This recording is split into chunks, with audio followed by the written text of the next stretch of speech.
what a day, Todd. Here we are out at Kurua with the Cole Bros Oysters. Thank you so much for taking us out today and learning a lot more about the Sydney Rock Oysters and the Pacific Oysters. No worries. Can you tell me what your role is? What is it that you do?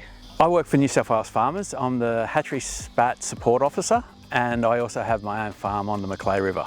So it's basically going around helping other oyster farmers get to know how to handle the hatchery stock better. Everyone really knows how to handle wild caught oysters, but the hatchery stock is, especially to a lot of farmers, is relatively new. And so with hatcheries, how is that different to wild caught? Like what are we talking here? So the hatcheries are done in a hatchery in a lab environment. So they start off their life in big tanks as larvae. Then they go to set, and that's when they go from larvae to an oyster. Where a wild caught is we put the slats out, the white PVC pipes out. The oysters in the wild the larvae naturally attaches to the slats, and then the oyster grows from there.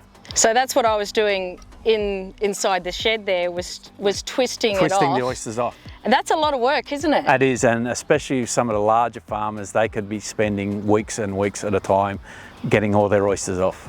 So, and that's the big difference, that the time-wise is a lot more with the wild caught compared to buying it from the hatchery, but the cost is you pay a lot more when you buy it from the hatchery. Pacific oysters or Sydney Rock oysters, which do you prefer? I'm a Sydney Rock oyster farmer, so I go in Sydney Rock all the time.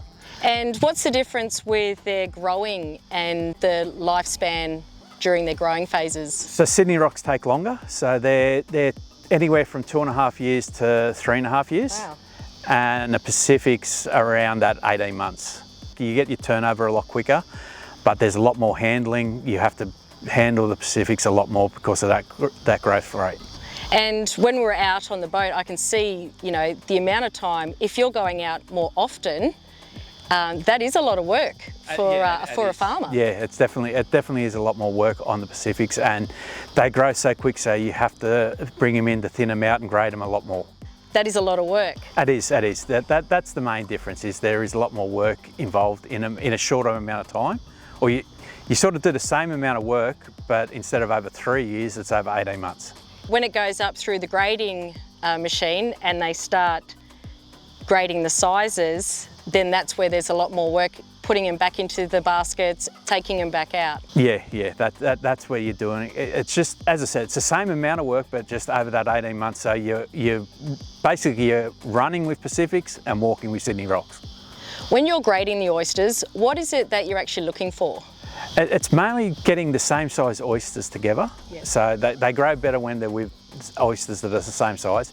But also, when we had a look inside earlier, the smaller oysters, as they start getting bigger, you want to move them into the next size mesh basket. The quicker you can get them into a bigger basket, the water flows better and there's less fouling on the basket. And the flow of the water, how is that helping the growth of the oysters? Because the oysters are a filter feeder, so as the more flow you get, they're just filtering the water as it goes by. Okay. So they're just pulling all their nutrients out of the water, so the better the flow, the better growth. There was a couple that were doubling up on each other. I think if I was in a restaurant and I had two for the price of one, isn't that a better oyster, or? Not really. One of the parts is we're chipping the second oyster off the first oyster, the main oyster, and it's because that detracts from the main oyster. So you got to keep those oysters clean, and they grade better too. They go through the machines better when they haven't got the second catch on them. A clean oyster is with no other oyster on top. Yeah.